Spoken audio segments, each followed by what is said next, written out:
What's going on, Broncos country? My name is Kev Dan. This is another episode of Bourbon, Broncos, and OBS. And guys, I don't know about you, but it was really cool. Sunday I went to a really awesome light show. There were, people parachuting in to this massive venue. They had fireworks and, all this other cool stuff. The only price was we had to watch a really crappy football game around it. So, we'll talk about that part of it and break it down for you guys and let you know what's going on in Broncos country with the team, and want to hear from you all with what your thoughts are. Hope you had a good holidays, and New Year's is coming up. So let's keep this train rolling, guys, and let's talk some Broncos. So again, welcome to Bourbon, Broncos, and OBS.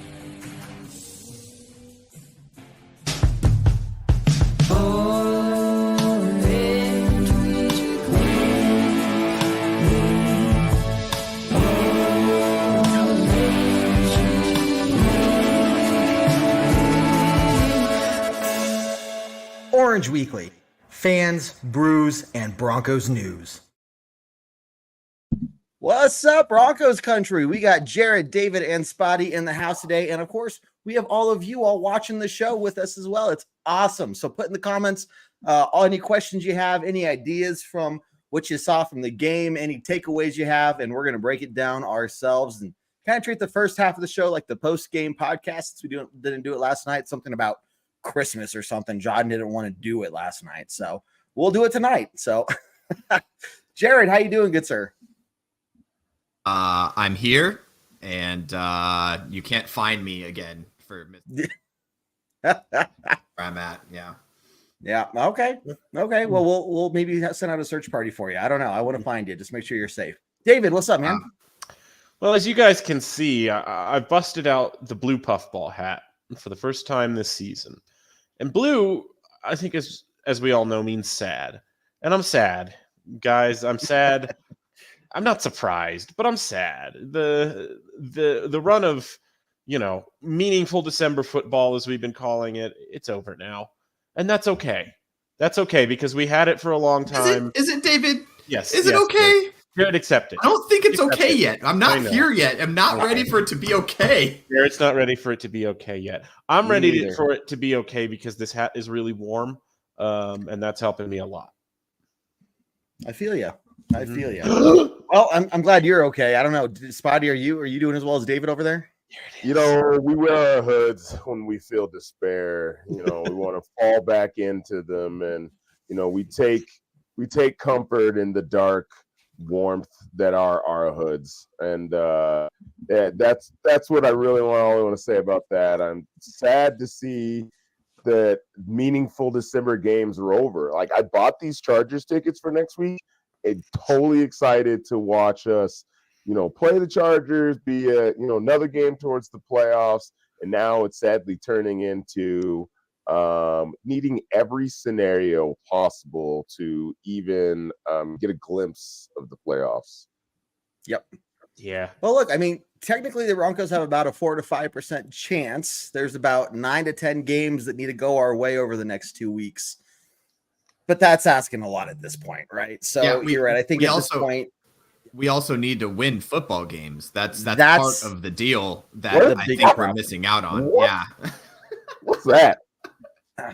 You say we don't control our own destiny? Yeah, right. That is the biggest part of this all. And I was talking about last weekend how everything went against us, right? Not only did we lose, but every team we needed to lose ended up winning. This weekend, pretty much every team, minus the Chargers that we needed to lose, ended up losing or whatnot, except for the Raiders. Even the Raiders beat the Chiefs at home.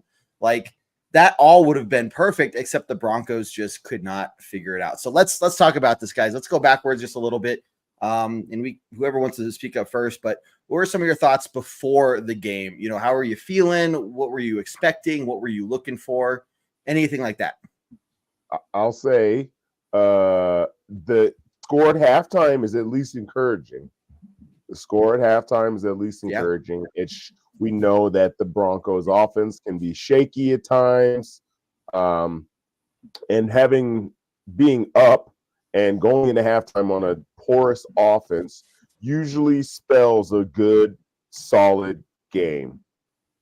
that's the best. That was probably the best part about the game. I get it that we made a comeback after we give him a 20-point third quarter, but I prefer not having to give up that many points and having to storm back. So yeah. Yeah, when you saw them score that touchdown on the second drive, right? I mean, obviously you're upset when they can't punch it in from the 3-yard line on the first drive after the turnover.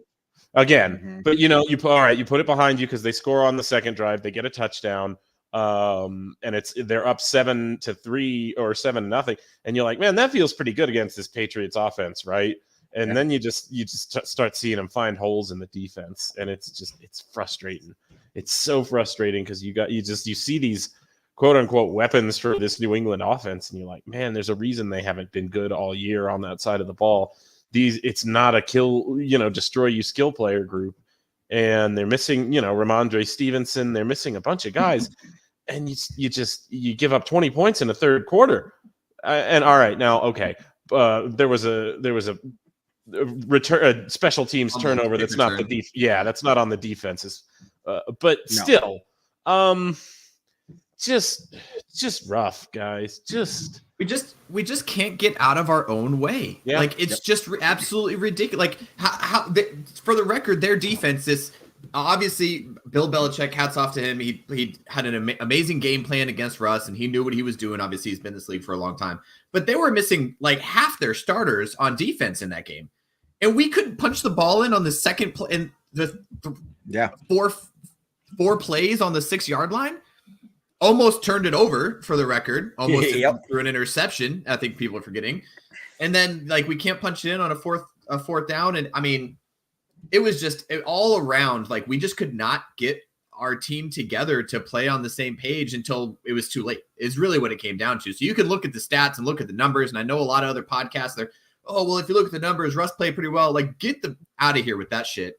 Because I'm tired of that. Like that was that was a Tim Tebow-esque, like, I'm not going to play football until the fourth quarter style play. And it's just, when you can't do anything, you can't do anything. And we just couldn't get out of our own way. The Marvin Mims fumble, like, obviously that sealed the deal. Which one? It was the same thing. Which one? The same. Yeah.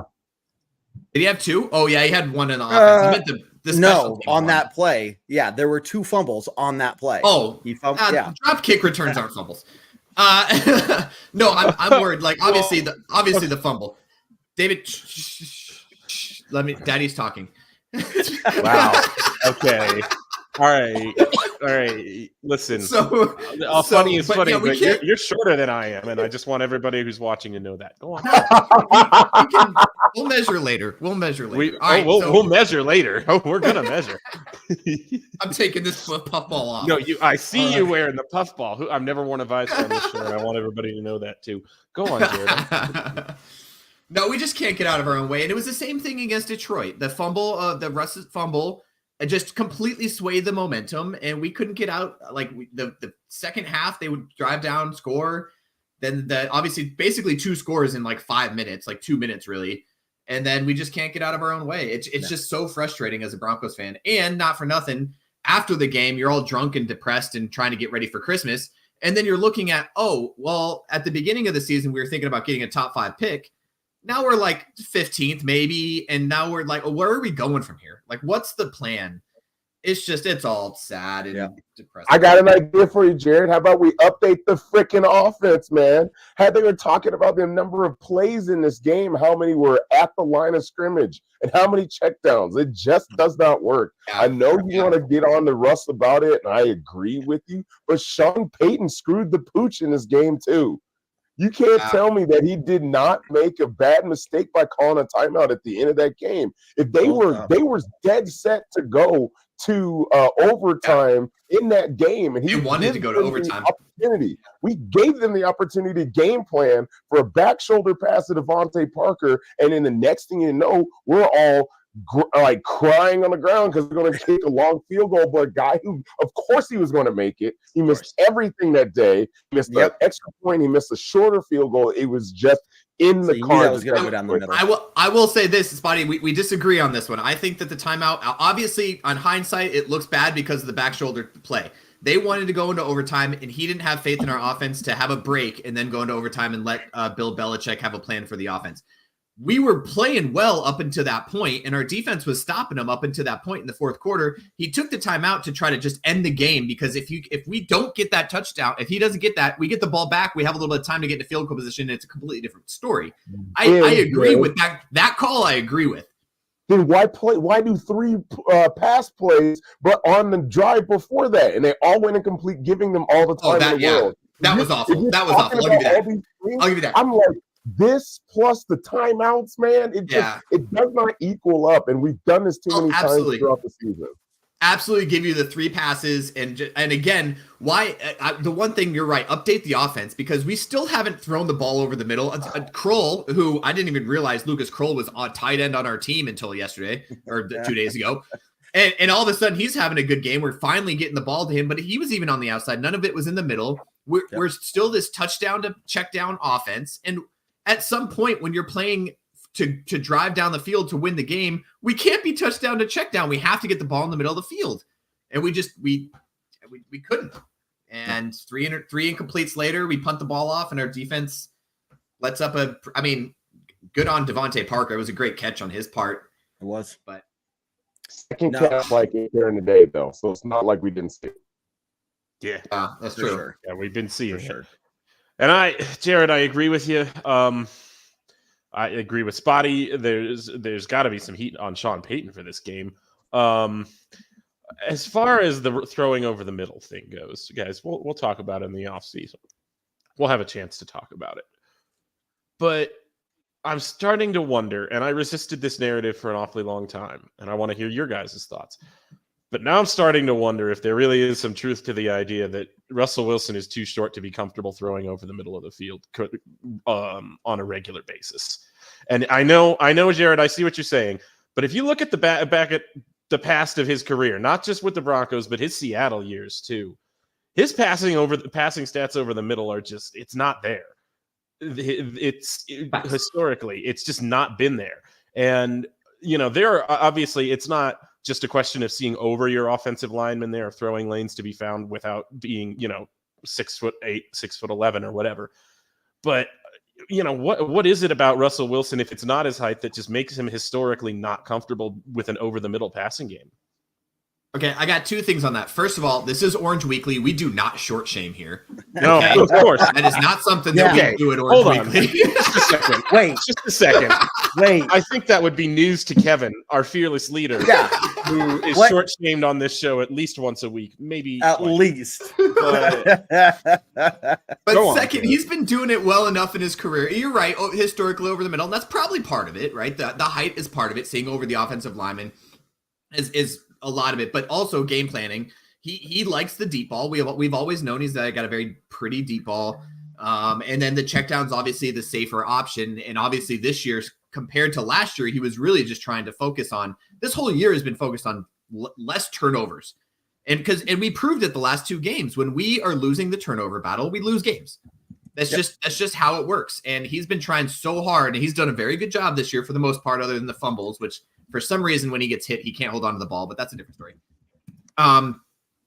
He's been not throwing crazy until this game, and in the last couple of games, he's been throwing a couple random up there. Obviously, Cortland Sutton being out. Can we talk about that for a second? That hurt us, I think, a lot. He gets knocked out on like this 3rd play of the game or something like that. And, we don't have that guy. Jerry Jeudy's not the jump ball guy. Like, we just don't have the jump ball guy that we had in Cortland Sutton. I think a lot of things go differently if we could try to isolate him, but that's, obviously over there. He's just not going to be the guy Russ is not going to be an over the middle thrower. I don't think ever in his career. At this point, it's too late for him. He is a Super Bowl winning quarterback. Let's give him that. He's a Super Bowl winning quarterback. He's changed around the offense sort of this season compared to last year. So there's that. We got to give him the credit where it's due. But at some point, you have to put the team on your back and say, all right, we're going to do this thing and not be okay going 3 and out to win the game. Like, when he was walking off the field, he was just kind of like, well, okay, that's how that worked out. Like, there's a lot of things going on. Found out we don't have Jared. I honestly, at this point, and Jared Jeudy's not done for me, man. At a time that you really need him to step up, and he was where at? What was Marvin the number one, like the second best receiver in this game for us? I just don't understand it. I get the idea that after Courtland goes out, then Bill Belichick's going to move to take away the next best thing. But I think that was the run game instead of even having to worry about any of these wide receivers. Leggy told us what, we wanted to hear about Marvin and why we don't see him so much and why we see some of those other guys. But that's at this point, we don't have an excuse for Jerry Jeudy. Yeah. I mean, other than the only thing I could think of, and now I get it. I didn't watch the first Chargers game, and I heard it was terrible. I saw some highlights. David sent me some highlights. But obviously, he had a couple drops and a couple just bad. Obviously, there's not the connection there. And I don't know if it's that he's not getting open, because when we drafted him, and even the last couple of years, he is the route runner. That is his job. He is the guy that's going to get open with his quick feet. Is it just that he's not getting open, or that Russ isn't seeing him, or he's not on the read, his because like we said, touchdown to check down, it's first read or check down for Russ this year. So maybe he's just that second guy running the route. Maybe he's running the distraction routes. I just don't know. Like at this point where I'm just kind of at a loss. I think it's a combination of factors, honestly. And we can look ahead into the offseason a little bit later.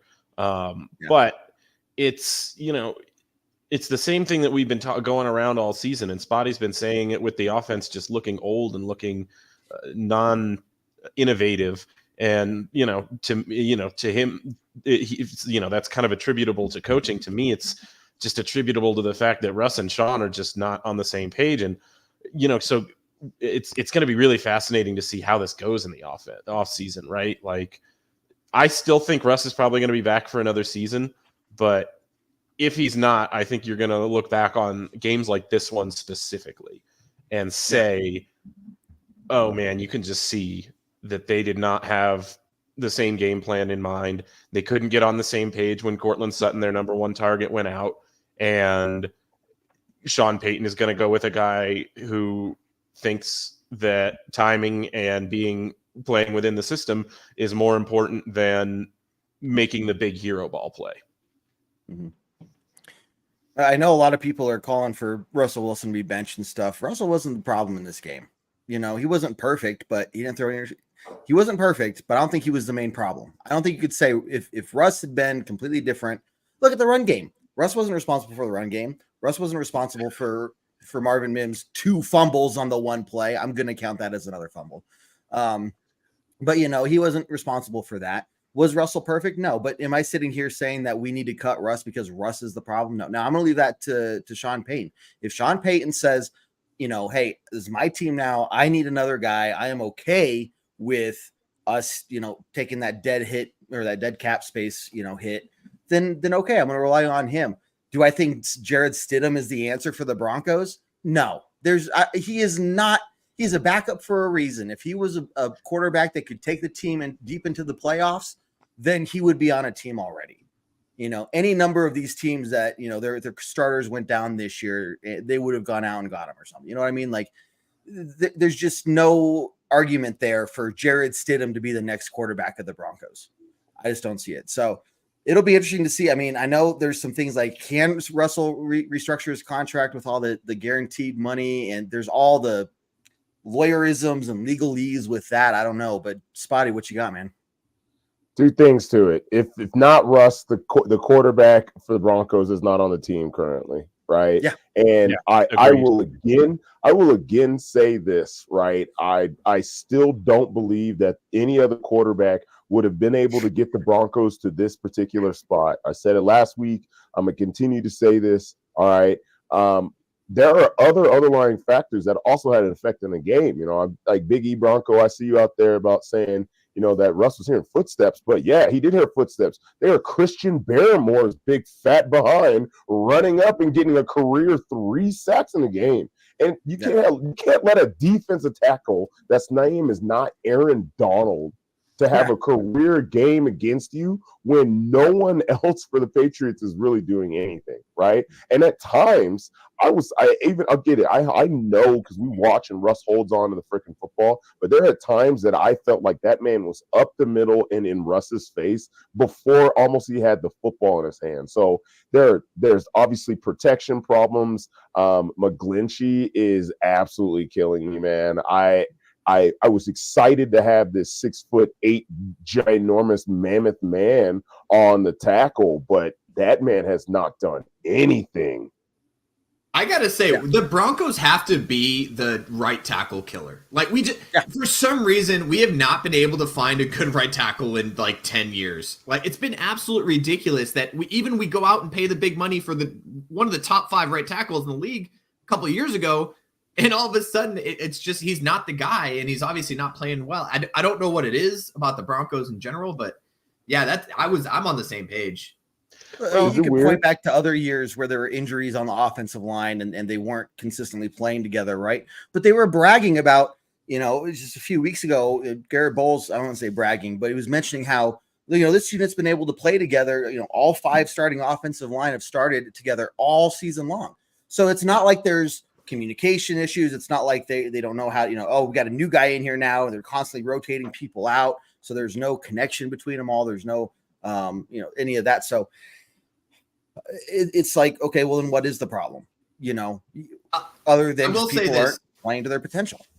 I will say this: offensive linemen are the most underappreciated players on any football team, and you have to 100%. You could block well all game. You miss that one block at the end of the game, and your name is dragged through the mud. So for the record, there's a lot going on there, and obviously the offensive line has a lot going for them. And we were just bragging last week on the show about that exact same thing and how well the offensive lineman has been playing together. So we have to give him that. But in general, just Mike McGlinchey, we thought we were getting like a top 5 tackle, and I think he's like 28th or something in the league. And we're hoping to answer that question on the right side, and we just didn't. And Garrett Bowles has been playing better. We talked about Lloyd Cushenberry with Jeff Legwald when he was here, and how much better he's been playing. So here's the other thing, and I think Big E mentioned it. I will say Russ is scared, and he's still playing scared. I don't know why. I don't know what's going on. He's rushing the football. He's got 2 looks. We talked about this. It's either the big play or the check down, and he's rushing plays. He's hearing footsteps where maybe there might not be. There has been some pressure, but he's also worried about that fumble. I think he really had in his head after that Detroit game, that fumble changed the course of that game. And I think that was in his head this entire game. We had the ability to come back, though. Did. Yeah. Well, all right. Well, here's what it is for me, guys. I think it's just like the offense to me, and we are all frustrated with how it went, right? But this is just kind of, it's another game where you look at the offense and say this has kind of been where they've been all season in the passing game. The run game was not as good as it's been at times this season, and that's when you felt like the offense was really humming, right? Was when the run game was going and they were hitting a few more of those touchdown style plays, those deep shots, along with the line of scrimmage kind of stuff that they've been really focusing on this entire year. So, I mean, it just didn't look that different. We saw it kind of concentrated in one quarter in that fourth quarter, aside from the first quarter touchdown, as opposed to spread throughout all 4 quarters.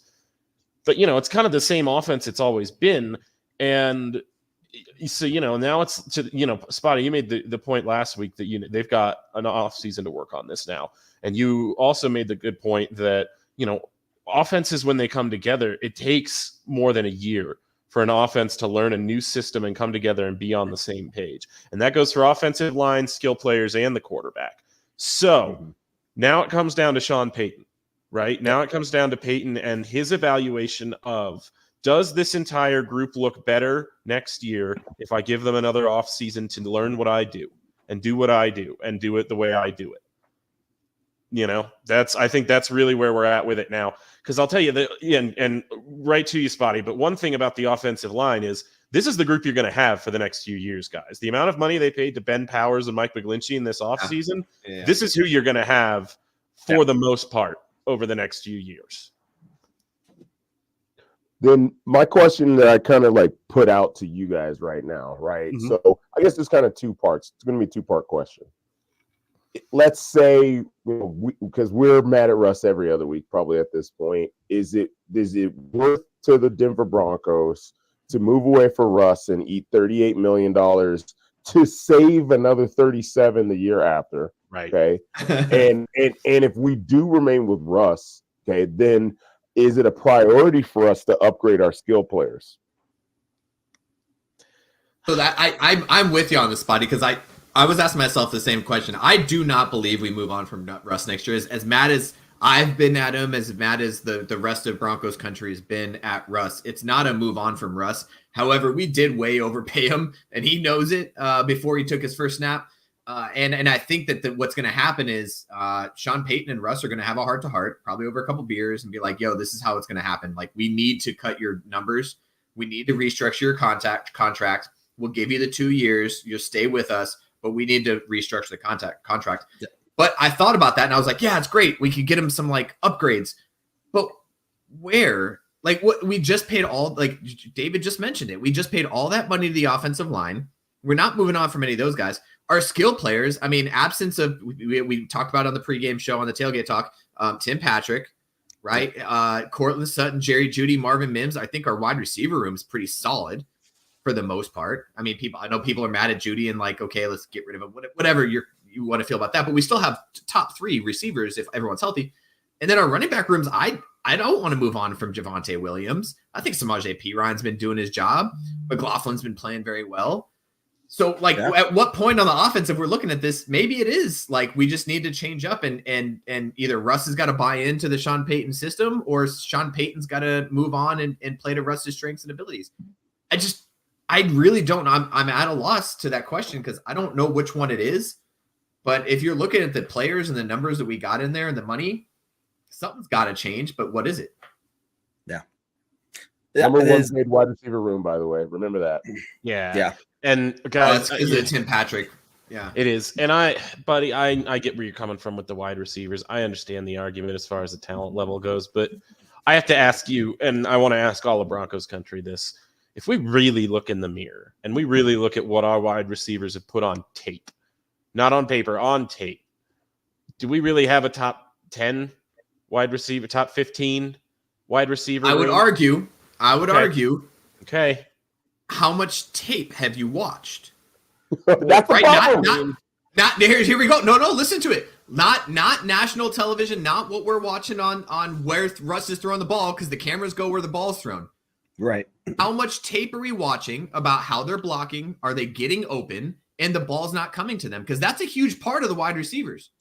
Yep. You have to understand that there's a time that you're not going to see. He may be wide ass open, and you're not going to see it on the television because the ball didn't go there. Mm-hmm. So we have to look at, again, as the guys that are in the room, they're looking at the tape and looking at, okay, maybe, and people are asking, where's Jerry Jeudy?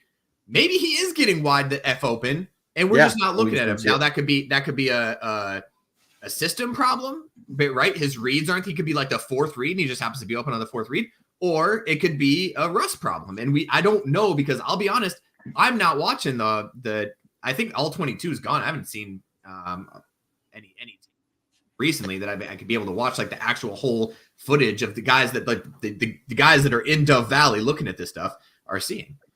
Yeah, but you also got to remember that sometimes those players, they may be running open, but they're the 3rd or 4th in a progression, right? And the progression's not on the quarterback. Now, I think one of the biggest, and then the other big reason that we don't see a lot of tape on these wide receivers, and don't get me wrong, I love Cortland, I love Tim Patrick, but Cortland notoriously has not been healthy over these years. And Tim Patrick, and all those times that we love him, he also hasn't been healthy. Right? And then Jerry, for the last 2 years, he missed sometime his rookie year, last couple years. So I by the rank, if we're going by overall talent plus injuries and all that, this wide receiver room may not even be in the top 15. Yeah. But and it might just be one of those situations where, well, it may not even be that the players aren't like the top, or aren't really good players, but we might just need new blood, people that fit Sean Payton's system better, what Sean Payton's trying to do with Russell better. I'm sorry. Jared's upset. Jared's so mad. We were just talking about this. No. If they're getting wide open, then it's obviously a quarterback or an offensive coordinator problem. It's not a wide receiver problem. Right. It's not a wide receiver room problem. Are we paying them a lot of money? Yeah, probably too much. I'll be honest.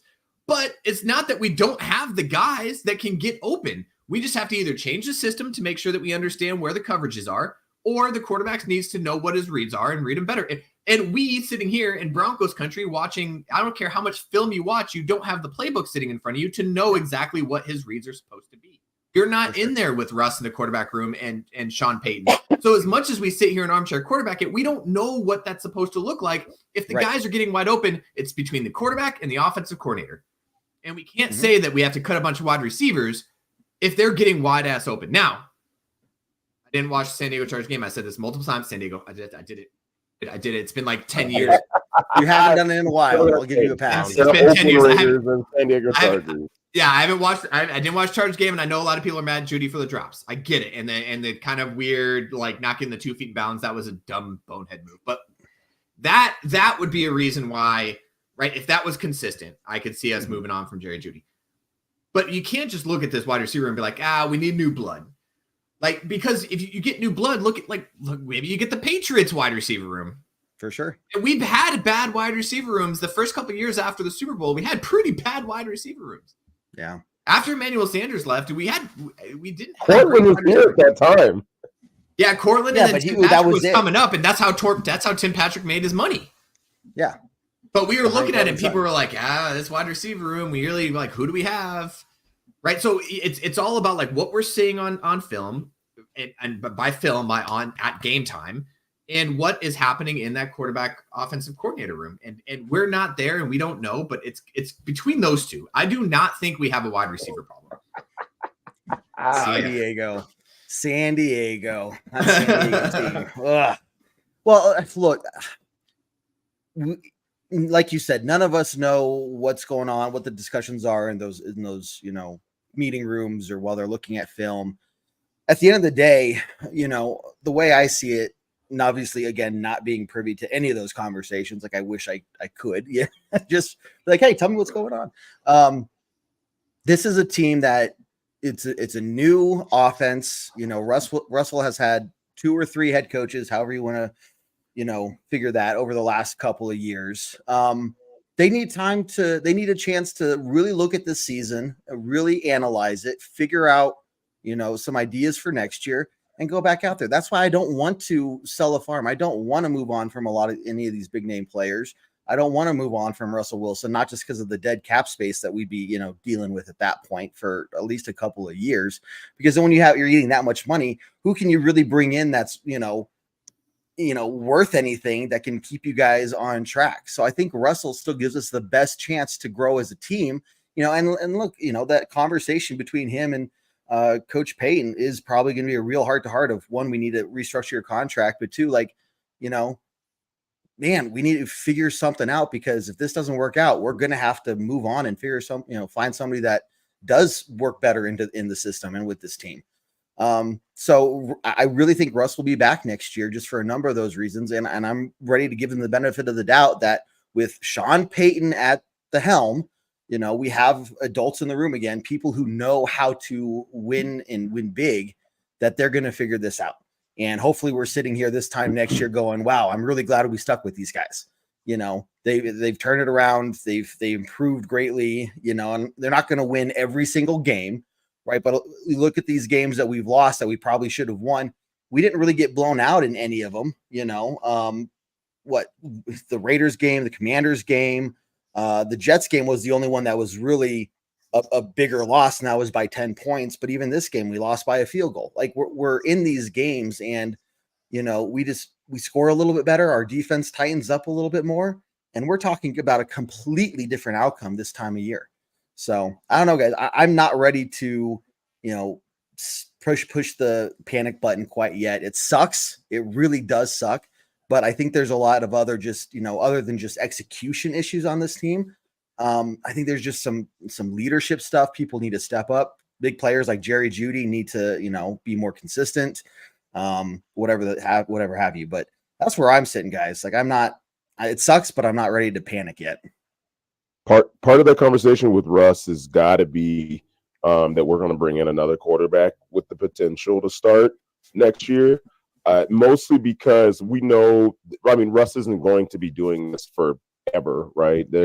I don't foresee him being a Joe Flacco where he's going to come off the couch and be a journeyman quarterback somewhere. So part of that conversation has to be that, hey man, this might be a year that we bring in a first round or second round quarterback, to not like a Jarrett Stidham where you're like, this man's never going to be the starter.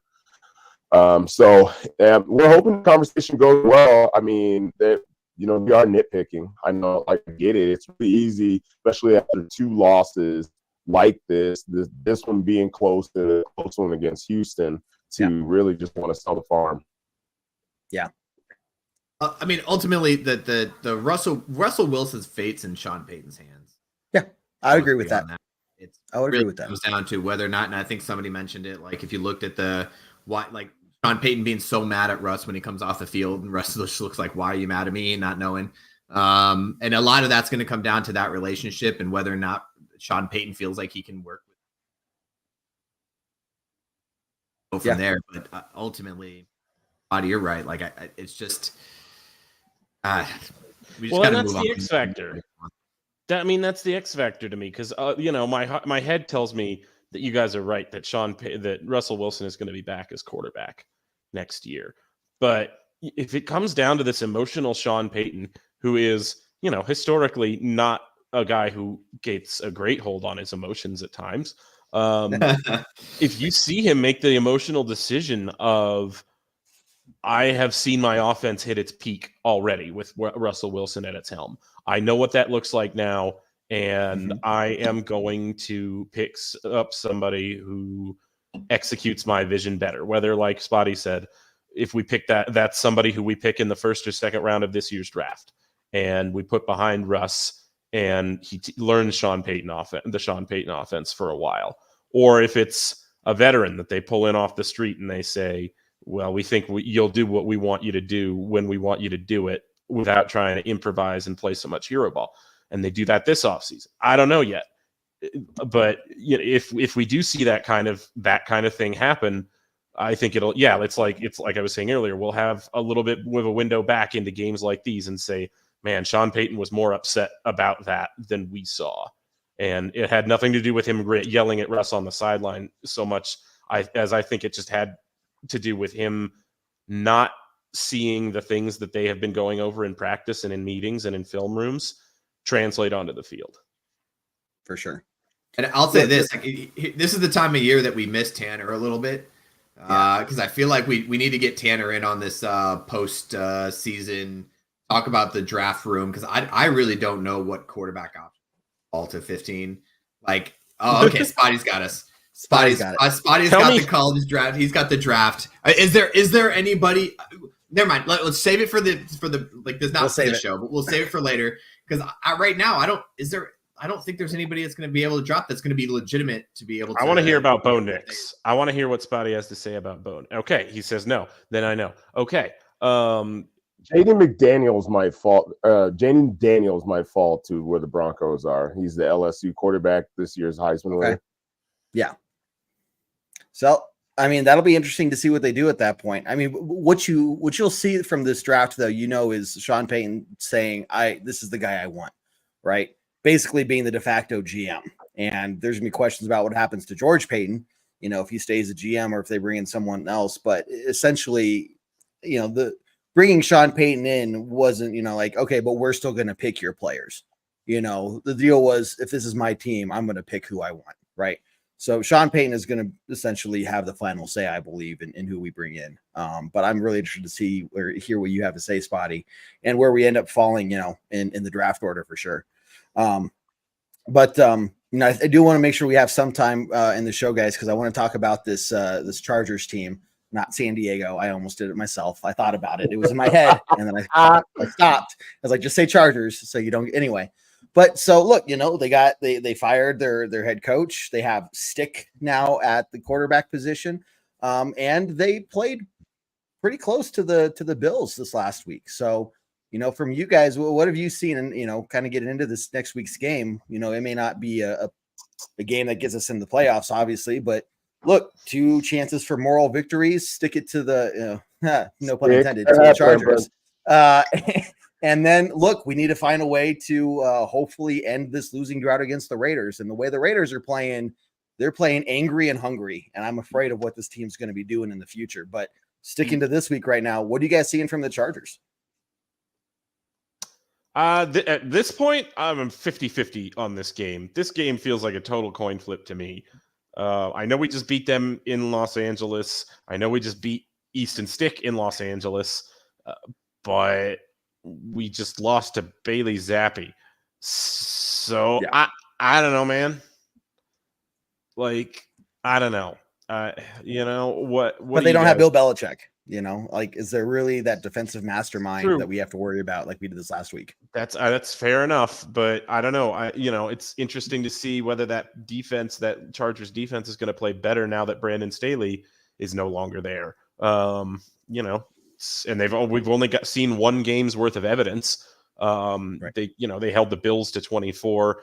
I don't know, and that's the other thing. I don't know how real that is because that seems like a decent result, but also the Bills' offense has been up, down, and all around this season, and this is why it feels like a bit of a toss-up. Yeah. Mm-hmm. Less of a toss-up for me. Home game.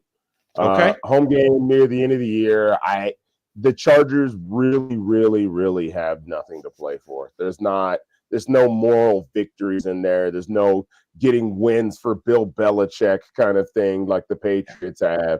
The Chargers don't have anything to play for at this point. They got 2 games to the end of the season. What is 1 game for them really get you? Probably sliding out of the top 10 in the play in the draft to the bottom, 10 to 15.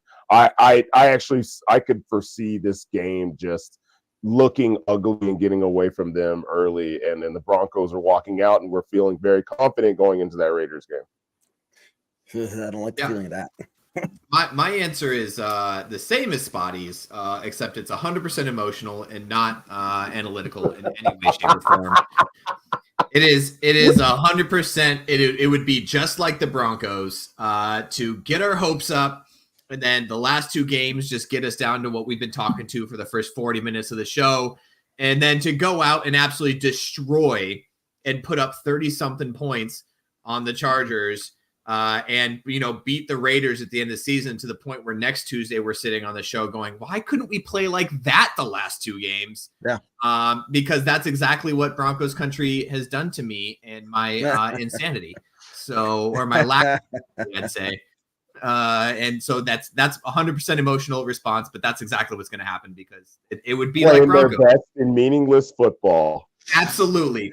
Yep. Yeah, that tracks. Yeah. Get completely out of the playoff picture for the most part. 4% chance. It's not going to happen, guys. Like, let's just be honest. And I'm normally the mathematically eliminated guy, but it's not going to happen. And at this point, it's just the moral victories is that we finish above 500 in the AFC West. If we win the next 2 games, we finish above 500 AFC West. I'll take that as a moral victory. Yeah, we're not in the AFC West cellar. We're not going to be in the AFC West cellar. That's true. That's a plus. We haven't done that in a couple years. That's true. It's true. Yeah, that's a positive. We didn't lose a game 3-0 this year. True. Either. That's true. So to answer Big E here, there's no other updates that I've seen other than concussion protocol. He'll go through the protocol. We'll have to wait and see. We won't know if he's even got a chance to play until Friday or Saturday. Yeah. I mean, for the most part, the fact that they didn't let him go back in the game means that he definitely had a concussion. Mm-hmm. How bad? How bad was it? How bad it was. And I didn't look at the practice report today. They even practice day to see. They didn't or not. Oh yeah. Okay. Yeah. I like Big E's next comment. Setting his next comment. I could very much see the Broncos putting more of these players that we want to see or possibly build around get more playing time. Like I could see it's possible that Marvin Mims is the leading receiver in the next 2 games, just because we're trying to add him in there at this point, right? And then we're going to score 35 points because of it, right? or you release a Kareem Jackson to see how other players may play for the Broncos. I don't know. I foresee that's being a possibility. Maybe even pulling Greg Dulcich off the couch to see if he's worth keeping for next year. Yeah. Yeah. There's gonna be a lot of questions I think they're gonna try to answer, obviously, over the next 2 weeks. One of them is not let's put Stidham in, instead of Russ. That's not one of the things they're gonna do by any means. I just keep seeing that. We want a better draft pick. Yeah. Well, at this point, it's just dumb. Let's see. Church have another shot of the Broncos blend. Yes. So for anybody, if you do need a good whiskey to drink during the show, maybe help you overcome some of your sadness, make sure you check out the Broncos Champions blend from the Breckenridge Brewery. Those guys are fantastic. And if you ever go to any of the Broncos games, they always have a little trailer set up near the south side of the stadium where they hand out free shots. So of the Champions whiskey. So make sure you guys go check that out too. It's always delicious. So let's see. Spotty, who do you know about the tight end from Texas? I forget what his name is, but I mean, Texas always pops out somebody like that. The top 3 tight ends this year are going to be Brock Bowers from the number 1's Brock Bowers from Georgia.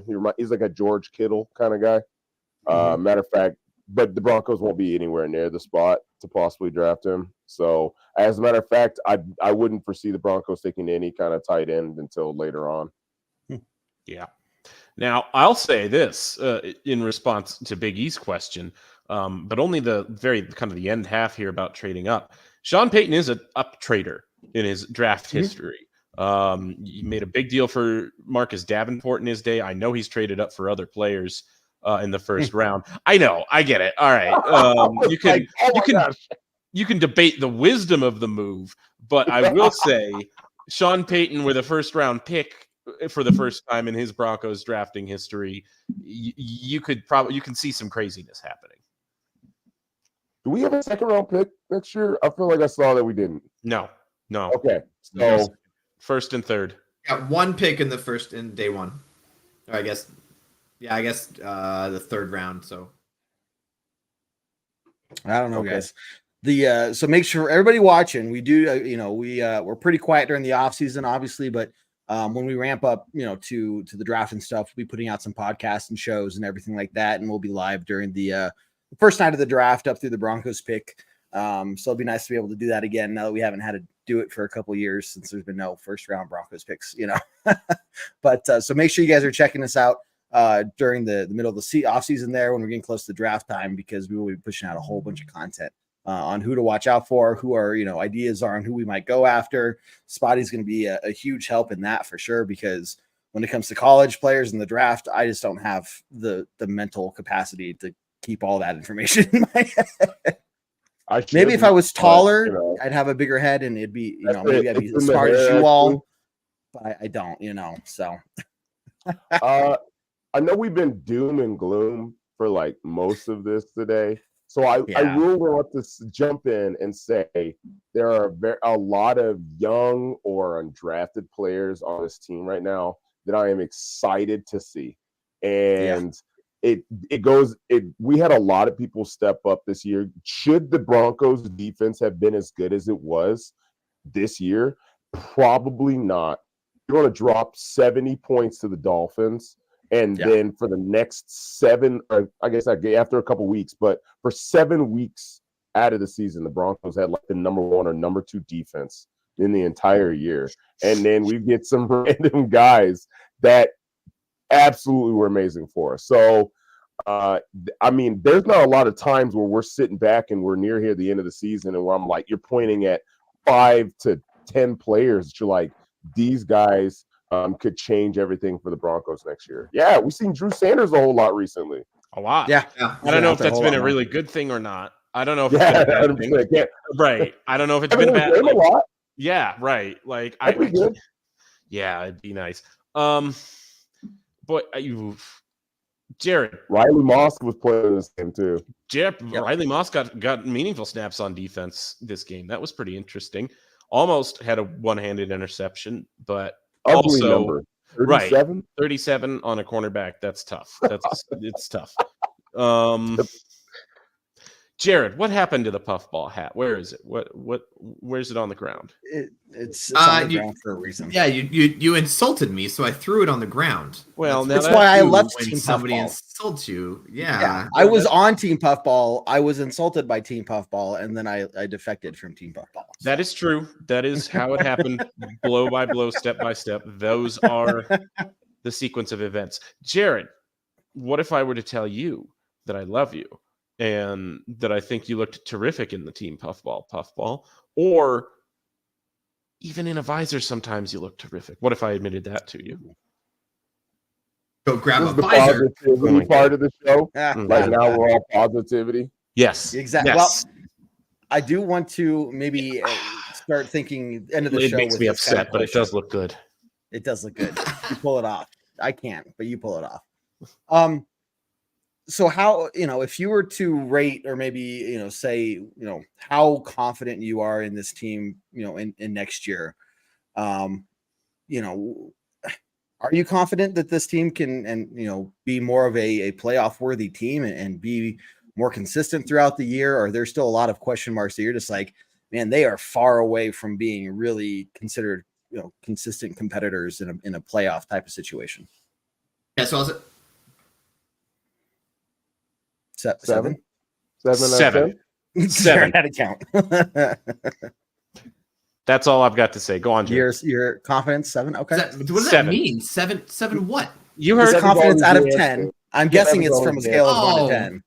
Oh, He's- no. yeah. So it's not a 1 to 10 scale. So ultimately, if we the scale's on 15, we all know that. 15. Okay, that's stupid math, but okay.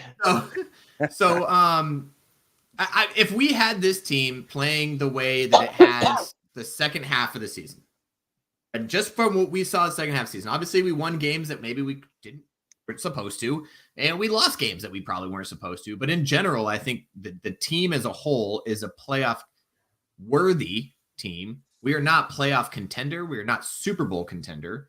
And that's going to take a few years. But I do think we're playoff contender. We're AFC West contenders with the team that we have right now. If nothing changes from now to the start of next season, obviously picking up some draft picks and losing a couple bench players here and there, I think that we're a playoff team next year. And I also think that in 2 to 3 years, depending on the players we get and how they progress, we could be a Super Bowl team in 3 years. But we're just not there right now. We just got to, it's like we missed a huge opportunity the first half of this season. And then we missed a huge opportunity in the last 2 games. That's really what it came down to. So looking at the schedule next year, just kind of bring it up. So it looks like we're playing the, AFC North. So we'll be facing, the Ravens, the Bengals, Browns, Steelers, Falcons, Panthers as well. New Orleans, that'll be an interesting game for Sean Payton there, the Bucks. So, and then there's still some teams left to be decided, but it'll be a very interesting season just because of, we're going to have some pretty tough opponents. That rematch between us and the Browns is going to be huge. And then just playing in the AFC West, I fully expect the Raiders to hire their current interim head coach just because of the way he's. You don't think so, David? Nah, That's for another story. I agree with David. Yeah, I don't think so. And I do think the Chargers could go out and get Jim Harbaugh, though. That could be a thing that happens. They just offered Jim Harbaugh a 10-year, $125 million contract. I'm just saying it could happen. That's as much money you make in the NFL. No, you'll never make that money. You'll never make that money on it as an NFL coach, especially not for the Chargers, not for the Spanos family. No. No. All right. And that's not including what he's getting from boosters. Let's be honest. Well, wait. Yeah. Can we? That next year's schedule is brutal. That's the worst AFC division to play. Yeah. But hear me out. We are much better against better teams. we like to play to the team's level. Yeah. Can I drop 100? I'm gonna drop 100 that Jamar. in New England and we're beating Buffalo, Kansas City. Like, how do the Raiders just beat Kansas City? They scored 7 points. They didn't complete a pass after the first quarter. Apparently, this was the year to beat the Chiefs. This was the year, but we did it. Hey, you know what? At least we did it. Like we did it. You know, at least we didn't let the year. We did it. We're gonna get a sign that says "We did it" with a period. Like it's no, we did it. It's not just we did it. Not we did it, Jared. We're did it. WE''RE did it. We are did it. We're did it. Hey, we could be sitting here saying this was the year to beat the Chiefs, and we didn't do it. Like, that's true. Silver lining. That's true. Silver lining. Could be worse. Just saying. Could be worse. It almost happened that way. It did, but it didn't. We're happy that that record has been broken, and now we just got to deal with the Raiders because I'm tired of hearing the Raiders fans talk about how they've beat us however many times in a row. It's ridiculous. But before we get some closing thoughts going around the horn here, really quickly, guys, remember, hit that subscribe button, hit that like button, the notification bell. And we try to put out as many videos during the week for you all as we possibly can, and we'll keep you really well updated during the off season and stuff for the draft and the free agency period and all that stuff. So you guys are going to want to make sure that you're following us for all that information. Next couple of weeks, we're also going to be doing, the regular show of the Bourbon Broncos and OBS. We got the tailgate talk 1 hour before kickoff. Halftime is the halftime hash show. Pre-game podcast, post-game podcast on iTunes, Spotify, Google Play, Stitcher, wherever you listen to your podcast. We are there. You want to make sure you check that out. But it's going to be fun to bring you guys back next year and, just all that stuff. Don't forget also, we haven't talked about this amongst ourselves yet, but every year in January, we do a fan appreciation show at the end of the month. So make sure you start watching out for information on that. We'll be doing giveaways and everything as a way to say thank you all for supporting us, because otherwise we'd just be sitting here talking to ourselves, which we do all the time anyway, but we do want to share it with you all. So,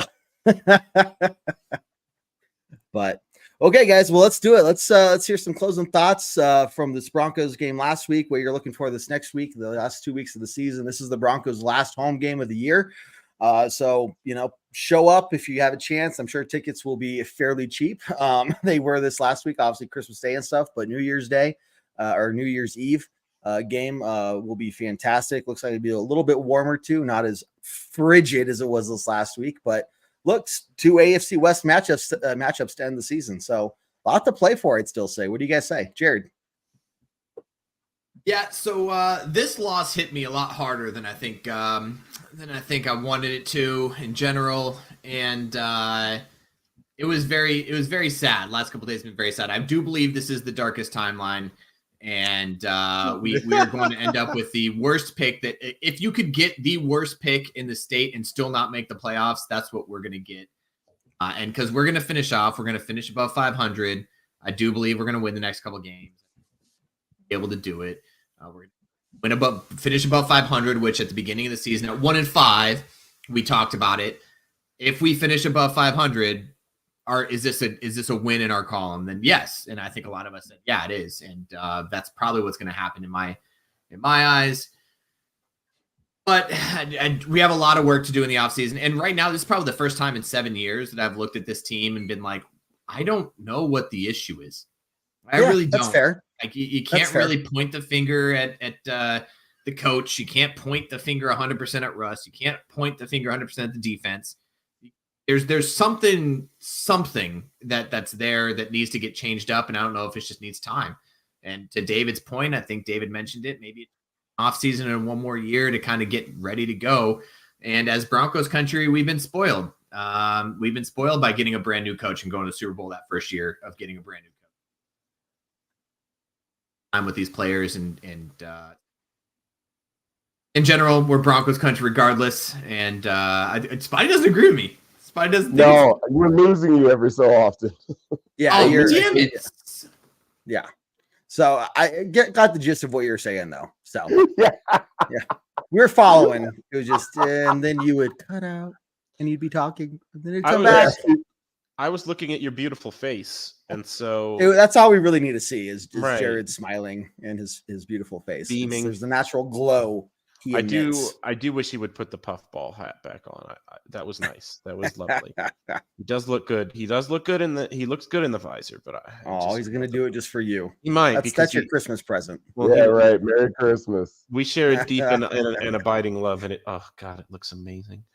Oh, you can look every hat look amazing. Look at him, Broncos country. He's a fashion icon. Spotty, over to you.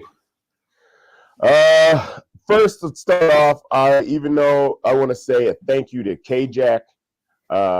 We were talking earlier. There are those moments that you can just point out. You could play the best game ever, and you point out. Everybody's going to point out K-Jack and his hits, but there's a lot of great moments for Kareem Jackson as a Denver Bronco while he was here. You forget that he started the season off with leading us in interceptions, a whole bunch of different things. Not only was he a great player for us, hopefully he also mentored some of the young safeties that we have coming and that we're really excited back. So Caden Stearns and PJ Locke, definitely you could see that he had an effect on them too. So start off, thank you, K-Jack. Next, I'm kind of like Jared in the fact that I think this loss hit me, pretty hard. I was sitting there drinking half a bottle of gin at my future in-laws, and it's not a great look on Christmas Eve. So, though I am excited about. I know how no matter how these next two games go, I am excited about this off season. I'm excited to see. Okay, we've seen what the difference between having a real coach versus Nathan Hackett looks like. Yep. Where can we go from here? We have the backing of an ownership group that really wants to put in money in a team. Sean Payton has been around the league. He's shown that he can make at least work. He's said it even in a lot of his messages that he doesn't have the players. He hasn't pulled the Joker and all these different positions that he wants to have out there. So when we give him another offseason to be able to do that, I'm excited to see how that'll all work out. More than anything, I'm really, really, really hoping that the Broncos bring back an old-fashioned Broncos uniform next year. So There's more things to look for. Yep. If anybody has been living under a rock, they are talking about, developing a new uniform over this season. I don't know if it's going to replace, their primary one, or if it's just going to be another one they wear, maybe a couple times a year. But either way, I think what we can expect is something pretty awesome and something heritage-like, just because it seems to be the direction that they're going. So it'll be fun. Now hear me out. Old school D, new school colors. I hate it. Right, David? Right, David? Yep. That's exactly that's what David loves. David loves it. It looks just like this. It's beautiful and it's gorgeous. It's too past and present meet. Yes. The blue. I want that royal blue. I want it in my heart. I want it in my soul. You guys can be wrong about it. It's fine. That's fine. You are free to be wrong about it. Make me take this. No, Jared, you're right. I'm sorry. Shifting to non-uniform final thoughts. Yeah. It's interesting to look back on this Broncos season right now, the way things stand with 2 games left to go. Because you look at it now and you say, even though you're at 7-8 right now, you look back on it and it's probably been a success, right? When you take the thing as a whole, as a complete product. And it's so interesting how much of that perception can change in the next 2 games, I feel like, against 2 teams that aren't going to the playoffs. Mm-hmm. But even so, it feels like that perception around the team can change so much over what they do in the next 2 games. And that's really interesting and maybe a little unfair, just given what they've achieved to this point right here. I don't know. It's going to be really interesting to watch to see how they respond to that unique type of pressure. Knowing, like Jared said, that a 4% chance of the playoffs means you're out of the playoffs at this point. But, how do you respond to that? How does your coach respond to that? And how does that filter down to the players over the last couple of games? Yeah.